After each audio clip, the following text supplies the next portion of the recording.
নাহমাদুহু নুসাল্লি আলা রাসূলিল কারীম আম্মা বাদ ফাউযু বিল্লাহি মিনাশ শাইতানির রাজিম বিসমিল্লাহির রহমানির রহিম। প্রিয় দিনদার ইমানদার যে যেখানে আছেন সবাইকে জানাই আমার আন্তরিক সালাম ও মোবারকবাদ। আসসালামু আলাইকুম ওয়া রাহমাতুল্লাহি ওয়া বারাকাতুহু। প্রিয় ভাই ও বোনেরা, অবগত আছেন এখন গ্রীষ্মকাল, রোদের যে তীব্রতা বেড়েই চলেছে। অনেক দিন যাবৎ বৃষ্টিবিহীন এবং যে গরম ছড়িয়ে পড়েছে তামাম পৃথিবীতে, কিছু মানুষ দুনিয়ার থেকে গরমে মৃত্যুবরণ করেছে, বিদায় নিয়ে চলে গেছে। পৃথিবীর বিভিন্ন জায়গায় সালাতুল ইস্তেকার নামাজ বিশিষ্ট আলেম ওলামায় যারা তারা আদায় করেছেন, আল্লাহর কাছে প্রার্থনা করেছেন। এই গরম আসে থেকে আমি এর আগে শীতকাল এবং সে সময় বলছিলাম শীত ঠান্ডা এসে আসে হলো জাহান্নাম থেকে। জাহান্নাম নিঃশ্বাস ছাড়ে বছরে দুবার, গ্রীষ্মকালে একবার ও শীতকালে একবার। এই জন্য আমরা শীত পাই এবং গ্রীষ্মকালে গরম পাই। তো এই গরমটাও সেই জাহান্নাম থেকে নিঃশ্বাস ছাড়ার কারণেই তামাম পৃথিবীতে ছড়িয়ে পড়েছে। মানুষের জনজীবন খুব কষ্টে, খুব অশান্তির মধ্যে বিরাজ করছে। আসলেও আমরা খুবই কষ্টের মধ্যে আছি। আল্লাহ রাব্বুল আলামিন যেন আমাদের রহমতের বৃষ্টি দান করুন এবং দান করেন, সে বিষয়ে আমরা সকলে আল্লাহর কাছে আমাদের বল আমরা বুঝতে পেরেছি। আসলেও আমরা যা করি আমাদের দুই হাতে কামাই, আল্লাহর কাছে তওবা করছি আমরা যেন আল্লাহ রাব্বুল আলামিনের কাছে প্রার্থনা করি আর আল্লাহ তাআলা যেন আমাদের রহমতের বৃষ্টি দান করেন। তো আসুন, এর আগের ভিডিওতে বলছিলাম সূরাতুল লুকমানের 29 নম্বর আয়াতের ব্যাখ্যা। তাফসীর কারকরা যে কথাগুলো বলছিলেন, বলতে গিয়ে রাতের কিছু ব্যাখ্যা 3 ভাগে মানুষ বিভক্ত হয়ে যায়, সে কথা বলতে বলতেই ভিডিও শেষ করেছিলাম। তো এই আয়াতের মধ্যে আসলে গুরুত্বপূর্ণ কিছু কথা রয়েছে, আমরা দেখে আসি আল্লাহ তাআলা কি বলছেন। বিসমিল্লাহির রহমানির রহিম। আলাম তারা আন্নাল্লাহা ইউলিজুল লাইলা ফিন নাহারি ওয়া ইউলিজুল নাহারা ফিল লাইল আস-সাখখারা আশ-শামসা ওয়াল কামার কুল্লুন ইয়াজরি ইলা আজালিম মুসাম্মা ওয়া আন্নাল্লাহা বিমা তা'মালুনা খাবীর। অর্থাৎ আমি ব্যাখ্যা করেছিলাম যে আলাম তারা, তোমরা কি দেখতে পাও না আমি আল্লাহ তাআলা রাত থেকে দিন, দিন থেকে রাত কিভাবে পরিবেষ্টন করি। রাতের কিছু কথা বলতে এই ভিডিও শেষ হয়েছিল, তা আমরা আজকে ব্যাখ্যা করব। আশ-সাখখারা আশ-শামসুল কামার, শামস শব্দের অর্থ হলো সূর্য, কামার শব্দ অর্থ হলো চন্দ্র। তো আমরা সূর্য এবং চন্দ্রের কিছু ব্যাখ্যা করে আজকের ভিডিও শেষ করব। চলুন দেখা যাক চন্দ্র আমাদের। আগে চন্দ্রের ব্যাখ্যাটা করে নেই। পৃথিবীতে দিন গণনা, সপ্তাহ গণনা, মাস গণনা, বছর গণনা বা যুগ যুগান্তর যে গণনা করা হয়, আল্লাহ রাব্বুল আলামিন বলছেন এটা হলো চন্দ্র মাসের আমি একটা নিদর্শন দিয়েছি যা মানুষের জন্য হিসাব নিকাশ বা গণনা করার সুযোগ সুবিধা। ইংরেজি মাস আগে ছিল না, বাংলা মাস ছিল না, আরবি মাস চন্দ্র মাসের গণনা করেই কতদিন পরে চন্দ্র ওঠে বা কতদিন অন্ধকার থেকে যায় সে হিসাব করেই বিজ্ঞান আজ ইংরেজি মাস, বাংলা মাস, বছর, যুগ যুগান্ত হিসাব করে এসেছেন। সেই একটা নিদর্শন। আমরা জানি চন্দ্রের কোনো নিজস্ব কোনো আলো নেই, কেননা চন্দ্র আলো গ্রহণ করে সূর্যের আলো থেকে। বিজ্ঞান আজ বলছে সেই সূর্যটা 9,30,00,000 মাইল উপরে থাকে এবং সূর্যের 12টা মুখ রয়েছে, যা আগুনের মুখ রয়েছে। আগুনের মুখ উপর দিকে রাখা হয়েছে, আগুনের চলন গতি উপরের দিকে সীসা হয়ে চলে যায়।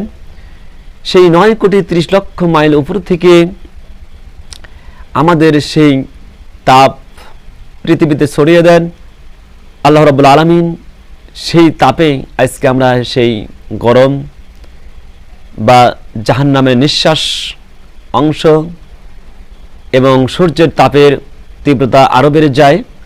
সে কারণে আমরা আজ গরমে কষ্টকর জীবনযাপন করছি। প্রিয় ভাই ও বোনেরা, চিন্তা করা যায় সেই 9,30,00,000 মাইল উপর থেকে যেই সূর্যটা আমাদের মাথার উপরে এত দূরত্ব, এরপরেও সেখান থেকে সূর্যের 12টা মুখ, যেই আগুনের চলন গতি উপর দিকে, অথচ সেখান থেকেই আমাদের পৃথিবীতে যখন তাপ ছড়িয়ে দেয়, মানুষের এই গরমের কি পরিস্থিতি হয়েছে বর্তমান, এ কথা নতুন করে নয়, সবাই জানেন। আসলে অনেক গরম কষ্ট জীবনযাপন করছে মানুষ, বৃষ্টির জন্য দোয়া করছে আল্লাহ রাব্বুল আলামিনের কাছে। সেই সূর্যটা আসলেও সেখান থেকে চন্দ্র আলো গ্রহণ করে, সেই আলো থেকে আমরা রাতের অন্ধকারে পথ চলতে পারি। তারকারাজি রাতের বেলায় যদি না থাকতো, চন্দ্রের আলো যদি না থাকতো, তাহলে আমরা নিজের শরীর দেখতে পারতাম না। আবার একটি কথা না বললে নয়, অনেক মানুষ যারা সাধারণ মানুষ আছে তারা বলে চোখের আলো রয়েছে, দৃষ্টি রয়েছে, সেই আলো দিয়ে আমরা পথ চলি। আসলে এই চোখ এটা হলো বাল্বস্বরূপ, এর কোনো নিজস্ব কোনো আলো নেই। কারণ কেউ প্রশ্ন করতে পারেন, তাহলে আমরা কেমনে দেখি এই চোখ দিয়ে আলো যদি নাই থাকবে? তাদের জন্য একটি উদাহরণ, এক্সাম্পল, সেটা হলো এই, যদি আলো থাকতো তাহলে রাতের অন্ধকারে চন্দ্রের আলোবিহীন, তারকার আলোবিহীন যদি না থাকে, এসব আলো যদি না থাকে, আমাবাস্য রাত্রি, তাহলে পথ চলার সময় রাত্রেবেলায় নিজের শরীর নিজে দেখতে পাওয়া যায় না এবং চলাও যায় না অন্ধকার। তাহলে চোখ আগেও ছিল, দিনেও আছে, রাত্রেও আছে। চোখের যদি আলো থাকতো তাহলে রাতের বেলায় কেন আমরা দেখতে পাই না? সুতরাং বুঝতে হবে, চোখের কোনো নিজস্ব আলো নেই, চন্দ্রের কোনো সেভাবেই আলো নেই। আল্লাহ রাব্বুল আলামিন সেই সূর্যের আলো থেকেই এসব চন্দ্র গ্রহণ করে। আর এই চক্ষু হইল বাল্বস্বরূপ। বিদ্যুৎ যখন বাল্বের ভিতরে যখন সুইচ দেওয়া হয়, বাল্বে যখন এসে আলো ছড়িয়ে দেয়, প্রকাশ পায়, তখন চতুর্দিকে আলো ছড়িয়ে যায়। ঠিক তেমনি চক্ষুর উপরে যখন সূর্যের আলো পড়ে, তখন এই চক্ষুর দৃষ্টিটা ছড়িয়ে যায়, তখন এই আলো ছড়িয়ে যাওয়ার কারণেই আমরা তা দেখতে পাই। সুতরাং হাজরি, এখন যে কথা বলতেছিলাম, সূর্য সেই 9,30,00,000 মাইল উপর থেকে তাপ দিচ্ছেন, সেখান থেকে তাপ আসার কারণে জমিন পুরে হাহাকার। দেখতে পারছেন ভাই বোনেরা, জমিনটা ফেটে চৌচির হয়ে গেছে, কৃষকের ফসল পুড়ে হাহাকার হয়ে যাচ্ছে। আজকে আমাদের জনজীবন কিভাবে চলছে? সেই সূর্য কিয়ামতের ময়দানে মুসিবতের দিনে হাদিসের ভাষ্য মাথার উপরে, আর কোনো জায়গায় সোহাত বর্ণিত হয়েছে, মাথার উপরে সোহাত উপরে সূর্য এসে যাবে। আর সেই সূর্যটাকে উপর দিকে নয়, আগুনের 12টি মুখ রয়েছে, জমিনের দিকে আল্লাহ রাব্বুল আলামিন করে দিবেন। সঙ্গে সঙ্গে মানুষ মাথার মস্তিষ্ক গলে গলে ঘাম হয়ে কারো পাতা পর্যন্ত, কারো হাঁটু পর্যন্ত, কারো মাজা পর্যন্ত, বুক পর্যন্ত ঘাম হয়ে যাবে। প্রিয় মোহতারাম হাজরিন, সেই সূর্যটা যখন মাথার হাত উপরে আসবে, জমিন পুরে তামা হয়ে যাবে। আল্লাহ রাব্বুল আলামিন লোহার কথা বললেন না, কোনো অন্য জিনিসের কথা বললেন না, তামার কথা কেন বললেন? প্রিয় ভাই বোনেরা অবগত আছেন, লোহা পাথর যখন কোনো গরমের তীব্রতা বেড়ে যায়, সেখানে আরও তীব্রতা বৃদ্ধি পায়।